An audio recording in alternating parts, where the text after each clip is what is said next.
बिना कुटुंब सुना, कुटुंब बिना परिवार सुना, और परिवार बिना गोत्र सुनी। अपन कोई भी पूजा पाठ करते हैं, पिंडदान करते हैं, कहीं भी करते ब्राह्मण यज्ञ हवन करते हैं, तो पंडित जी बोलते हैं अपने गोत्र का उच्चारण करो। गोत्र के बिना सब काम सुना। अगर नहीं मालूम है तो फिर ब्रह्मा विष्णु महेश हो। हर पूजा पाठ में हवन यज्ञ में गोत्र का उच्चारण करते हैं। बड़गुजर का निकास अयोध्या, कुलदेवी सुनेल, कोकल अपने डेराड़ी, बेहरू महाराज अपने गोरा, अपने बकरा नहीं चलता है, दाल बाटी चूरमा से अपने महाराज खुश। गोत्र भारद्वाज, शाखा मार्दुनी, नगारा रंजीत का, निशान पचरंगा, वंश सूर्यवंश, अपन सूर्यवंश है। नदी सरयू, परवर 3 सत धर्म तपे नाम, डंका अजयवान का, पाटली आशापाली, वेद यजुर्वेद, घोड़ा शामकरण, गंगेश धनुष, तिलक रामानंदी, जनोई शिवगांठ की, और नरसिंह लीली पचरंगी सूट पलड़ा में नहीं चढ़े, काली मथनी में छाछ नहीं होवे, घर का पालना नहीं बंधे, घर का बाजा नहीं बजे, घर के निवार नहीं बंधे, और नवरात्रि की 8वीं पूजे।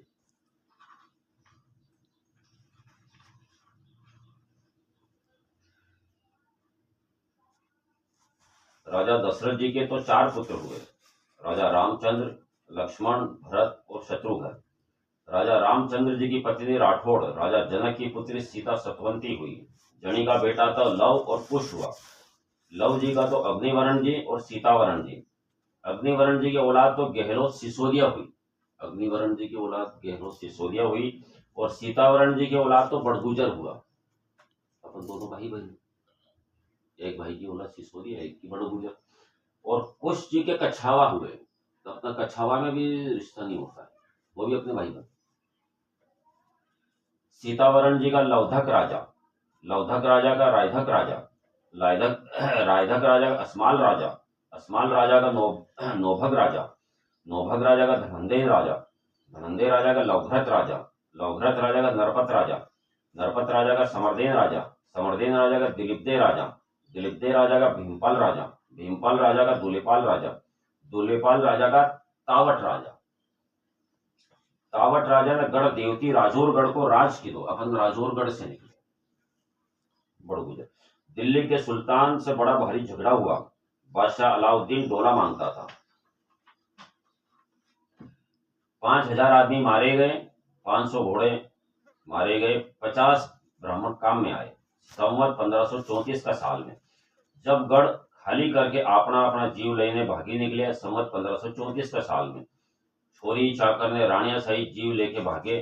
तब कावट राजा की पाटवी रानी झाली जी, जसल देव जी की सरसा कुंवर ठिकाना सादड़ी का, जिनके पूरे दिन चल रहे थे, वह बालक होने वाला था, तो 5 दासियां साथ में बोरवन की झाड़ी में भाग गई।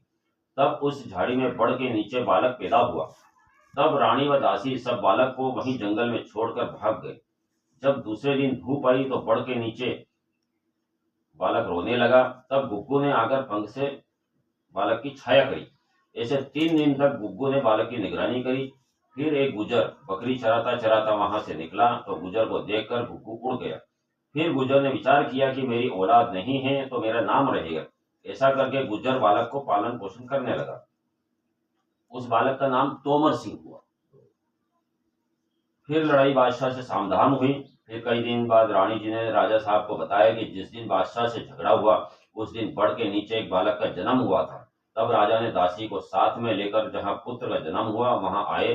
फिर राजा ने वहां आसपास गांव में 12-12 कोस तक सवार भेजकर तलाश किया, तो पता चला कि बदनौर का सामा गुजर ने उस बालक का पालन पोषण किया है। फिर सामा गुजर वो बालक को तलाश करके राजा साहब के पास लाए, तो सामा गुजर रोने लगा। वह कहने लगा कि हाँ हुजूर, उस दिन में उस बालक को मैं ही लेकर गया था। वह उसका पालन पोषण करने लगा कि मेरी औलाद नहीं है तो मेरा नाम रहेगा। उसकी कोई औलाद नहीं। तब राजकुमार तोमर सिंह ने कहा, बाजी साहब आप रोवो मती, आपने बड़ ने और गुग्गू ने मेरी परवरिश करी है, तो आप सबका नाम रहेगा।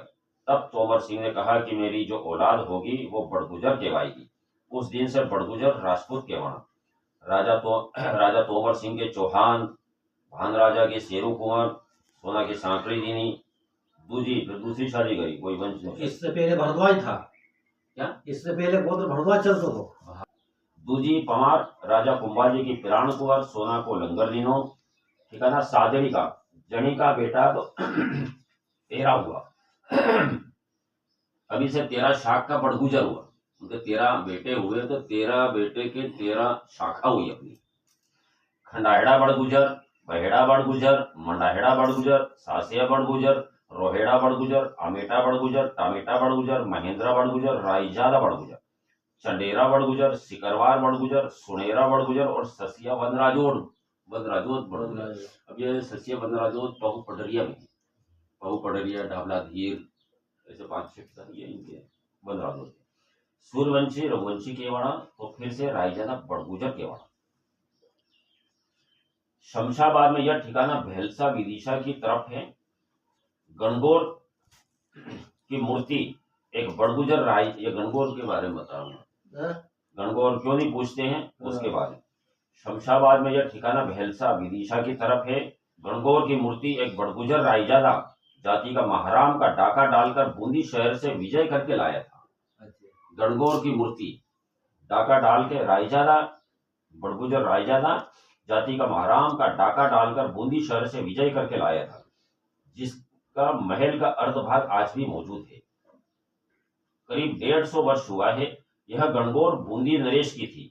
इस गुजर के पास अच्छी नाड़ के घोड़े थे। इस मूर्ति का एक कान टूटा हुआ है, उस मूर्ति का एक कान टूटा हुआ है। उसी समय से बूंदी की गणगौर बंद है।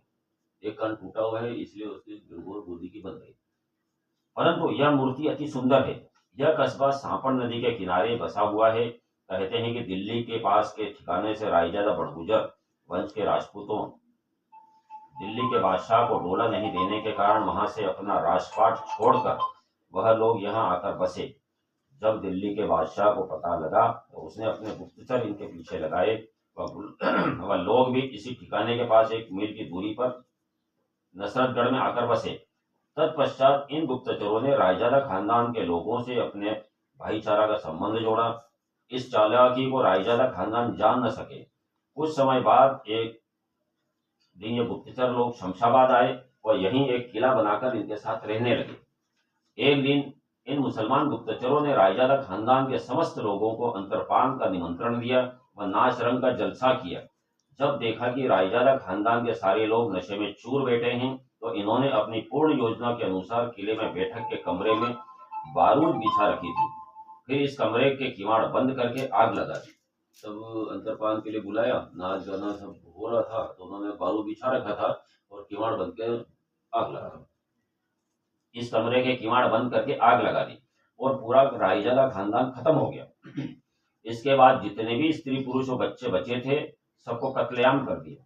इसके बाद ये गुप्तचर लोग, जिनके सरदारों के नाम शमशेर खां और राजे खां था, नवाब बनकर वे बेफिक्री से रहने लगे।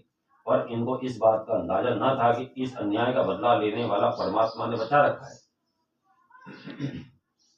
वह था मंगलगढ़ दरबार का भाणेज फतेह सिंह उर्फ विजय सिंह, जो गर्भावस्था के समय से ही अपने मामूसा के यहाँ था। जब फतेह सिंह 14-15 साल का हुआ तो बच्चों ने बोला कि तेरे बाप का उस जन्मभूमि का ठिकाना नहीं, यहाँ पर दूसरों के घर पर पल रहा है।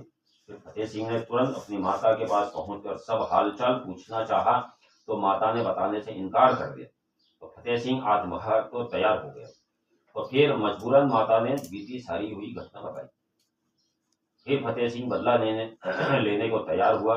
जब फतेह सिंह ने अपने मामूसा से सवारी के लिए घोड़ा मांगा तो मामूसा ने यह समझकर कि भाणेज जाने न पाए, इस कारण एक बदमाश घोड़े को, जिस पर किसी ने सवारी नहीं की थी, उसको दे दिया। फिर फतेह सिंह लगाम लेकर घोड़े के पास पहुंचा तो घोड़े ने सिर झुकाकर लगाम मुंह में ले ली। फिर फतेह सिंह सवार होकर निकल पड़ा। वह शमशाबाद के पास सालाखेड़ी ठिकाने में सहरिया जाति के लोगों में आया। वह उन लोगों से सब हालचाल की जानकारी ली। वह अपनी वेशभूषा मुसलमान जैसी बनाकर नसरतगढ़ के पास एक गांव में 2-4 दिन छिपा रहा। फिर एक दिन वह अपने घोड़े पर सवार होकर शमशाबाद आया। वह नवाब शमशेर खां को खबर दी कि दिल्ली के बादशाह का एक फरमान लेकर आया है। वह स्वयं उनके ही हाथ में यह पत्र देना है। शमशेर खां ने अंदर महल में बुलाया। फतेह सिंह घोड़े पर सवार रहा, वह अंदर चला गया। जैसे ही पत्र शमशेर खां को दिया, वह पढ़ने लगा। फिर फतेह सिंह ने तुरंत अपनी तलवार से शमशेर खां का सिर को धड़ से अलग कर दिया। वह रवाना हो गया। राजे खां नदी पर स्नान कर रहा था। फतेह सिंह वहां पहुंचा।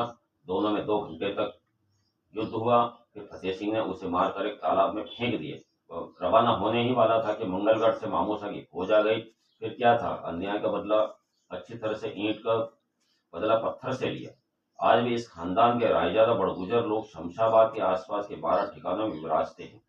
जमींदारी खत्म हो गई, अब भूमि कर लागू हो गया। शमशेर खां के नाम से शमशाबाद हुआ और राजे खां के नाम से राजघाट हुआ।